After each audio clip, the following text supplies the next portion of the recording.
오늘 살펴볼 말씀은 누가복음 15장 11절에서 20절 말씀입니다. 다 같이 한 목소리로 읽겠습니다.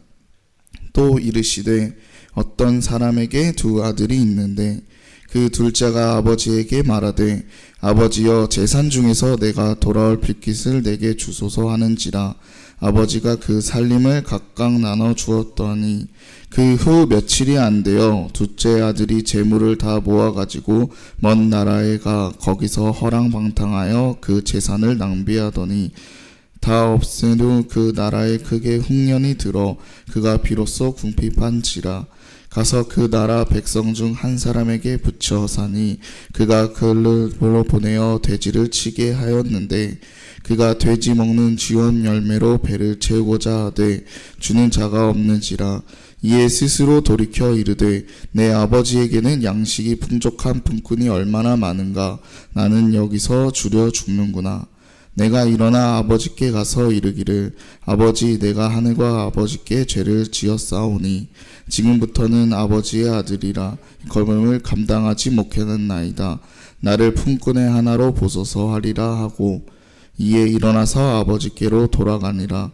아직도 거리가 먼데 아버지가 그를 보고 측은히 여겨 달려가 목을 안고 입을 맞추니. 아멘. 오늘 함께 살펴볼 말씀은 바로 돌아온 탕자 이야기입니다. 예수님께서는 이 얘기를 하시기 전에 누가복음 15장 1절에서 10절까지 잃어버린 양과 드락마를 찾아 기뻐하는 사람의 비유로 이어지며 이번 시간에는 돌아온 탕자의 이야기로 이어지겠습니다. 어떤 사람에게 두 아들이 있었는데 둘째 아들은 아버지의 자신의 유산을 미리 달라고 요구했습니다.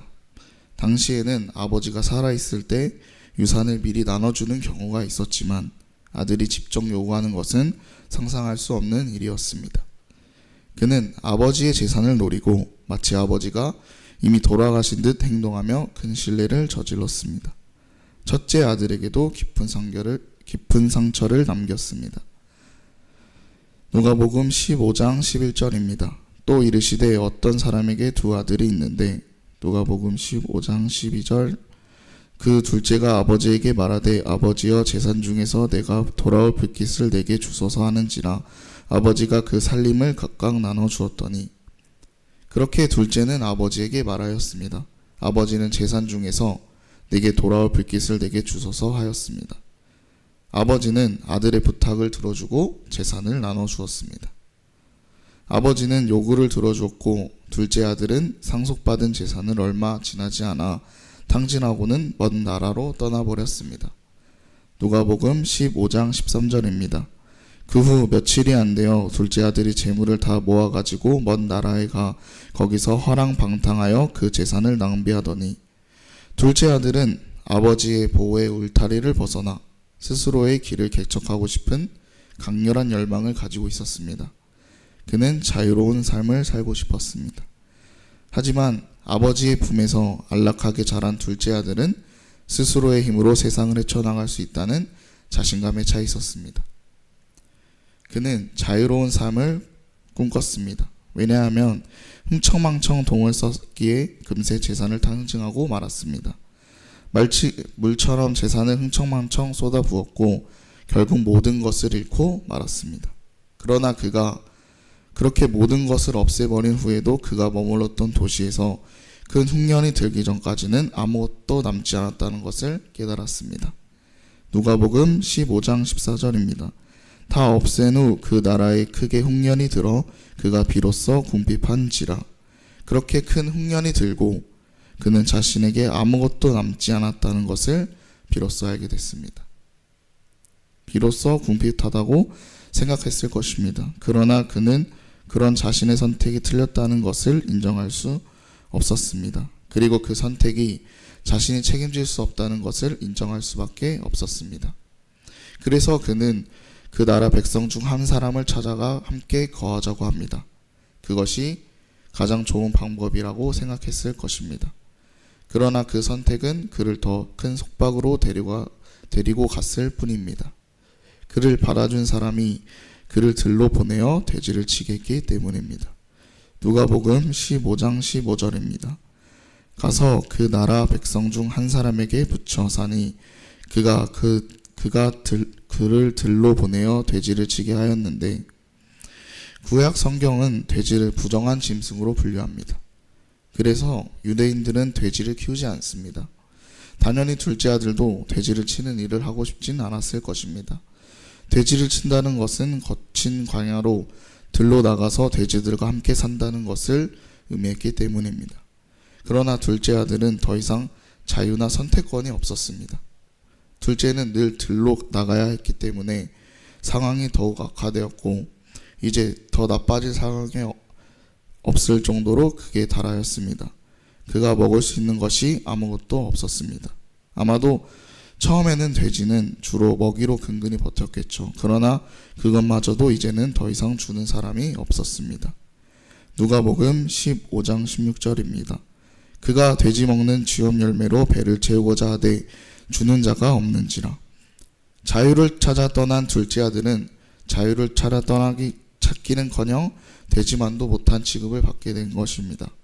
그는 그렇게 굶어 죽게 돼서야 정신을 차렸습니다. 그는 자신의 상황이 도저히 벗어날 수 없는 지경에 이뤘음을 확인하고 그야말로 막다른 골목에 이뤘을 때여서야 아버지가 있는 집을 떠올립니다. 그리고 비로소 아버지가 선한 분이었다는 것을 깨닫게 됩니다. 누가복음 15장 17절입니다. 이에 스스로 돌이켜 이르되 내 아버지에게는 양식이 풍족한 품꾼이 얼마나 많은가. 나는 여기서 줄여 죽는구나. 아버지는 일개 품꾼에게조차 관대하고 친절한 분이었습니다. 하물며 아들에게는 얼마나 더 관대하고 선한 분이셨겠습니까? 아버지가 선한 분이라는 이런 확인은 아들에게 돌아갈 수 있는 용기를 주셨습니다. 그는 자신의 신분이 회복될 것이라는 기대는 하지 않았습니다. 그가 원하는 것은 아버지의 선한 모습과 보호 아래 돌아가는 것입니다. 그럴 수 있다면 품꾼 한 사람이라도 상관없다고 생각했습니다. 누가복음 18장에서 19절입니다.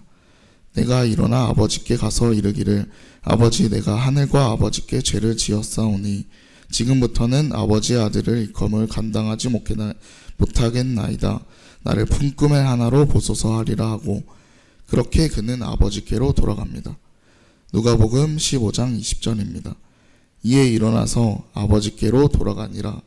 아직도 거리가 먼데 아버지가 그를 보고 측은히 여겨 달려가 목을 안고 입을 맞추니. 오늘 말씀은 아버지의 보호를 벗어나 자유를 갈망했던 둘째 아들의 이야기입니다. 마치 에덴에서 완전한 행복을 누렸음에도 불구하고 더 큰 것을 욕심내어 하나님의 말씀에 순종했던 아담과 하와처럼 둘째 아들은 스스로 판단하고 싶어 했습니다. 선악과를 따먹는 행위는 인간의 교만함을 상징이었습니다. 둘째 아들의 선택은 자유를 향한 욕망을 상징합니다. 하지만 그런 자유를 얻었다고 생각했지만 실제로는 더 큰 고독과 절망에 빠지고 말았습니다. 그러나 하나님은 잃어버린 자녀들을 찾아 기뻐하시는 아버지와 같으십니다. 둘째 아들의 이야기는 우리에게 스스로의 판단보다 하나님의 뜻을 따르는 것이 진정한 행복임을 가르쳐 줍니다. 우리는 간혹 탕자처럼 살아갈 수도 있습니다. 우리 모두 탕자와 같이 하나님을 떠나 방황할 수 있습니다. 또한 우리는 탕자와 같이 실수하고 넘어집니다. 하지만 중요한 것은 회개하고 다시 하나님께 돌아오는 것입니다. 하나님은 우리의 죄를 용서하시고 언제나 우리를 기다리십니다. 회개하고 하나님께 돌아가는 삶을 살아야 합니다. 따라서 전에 이야기했던 드라크마와 비유와 잃은 양의 비유를 볼 수 있습니다. 누가복음 15장 4절에서 10절의 말씀입니다. 너희 중에 어떤 사람이 양 100마리가 있는데 그 중에 하나를 잃으면 99마리를 들에 두고 그 잃은 것을 찾아내기까지 찾아다니지 아니하겠느냐. 또 찾아낸즉 즐거워 어깨에 메고 집에 와서 그 벗과 이웃을 불러 모으고 말하되 나와 함께 즐기자. 나의 잃은 양을 찾아내었노라 하니라. 내가 너희에게 이르노니 이와 같이 죄인한 사람이 회개하면 하늘에서는 회개할 것 없는 의인 99으로 말미암아 기뻐하는 것보다 더하리라. 어떤 여자가 10드라크마가 있는데 하나를 잃으면 등불을 켜고 집을 쓸며 찾아내기까지 부지런히 찾지 아니하겠느냐. 또 찾아낸즉 벗과 이웃을 불러 모으고 말하되 나와 함께 즐기자. 잃은 드라크마를 찾아 내온도라 하리라. 내가 너희에게 이르노니 이와 같이 죄인한 사람이 회개하면 하나님의 사자들 앞에 기쁨이 되느니라. 이 두 비유에서 공통적으로 등장하는 것은 바로 잃어버린 것 하나에 대한 인물들의 간절한 찾음입니다. 마치 100마리 양 중 한 마리를 잃은 목자가 온 정성을 다해 양을 찾듯이 10드라크마를 가진 여인 역시 잃어버린 한 드라크마를 찾기 위해 집안 구석구석을 뒤집니다. 이는 우리에게 잃어버리는 것 하나의 소중함과 그것을 찾기 위한 노력의 중요성을 일깨워 줍니다. 하나님은 우리가 잘 가다가 넘어지거나 잘못된 길을 가도 하나님은 우리를 찾으십니다. 이 두 가지 비유는 잃어버린 것을 찾기 위해 끊임없이 노력하는 모습을 보여줍니다. 이처럼 우리도 하나님의 잃어버린 탕자처럼 끊임없이 회개하고 하나님을 찾는 노력을 해야 합니다. 우리는 연약한 존재이기에 언제든지 넘어질 수 있습니다. 하지만 중요한 것은 다시 일어나 하나님께로 돌아가는 것입니다. 그러므로 우리는 하나님께 돌아가야 합니다. 하나님의 무한한 사랑을 믿고 새로운 삶을 향해 나아가기를 바랍니다. 기도하겠습니다.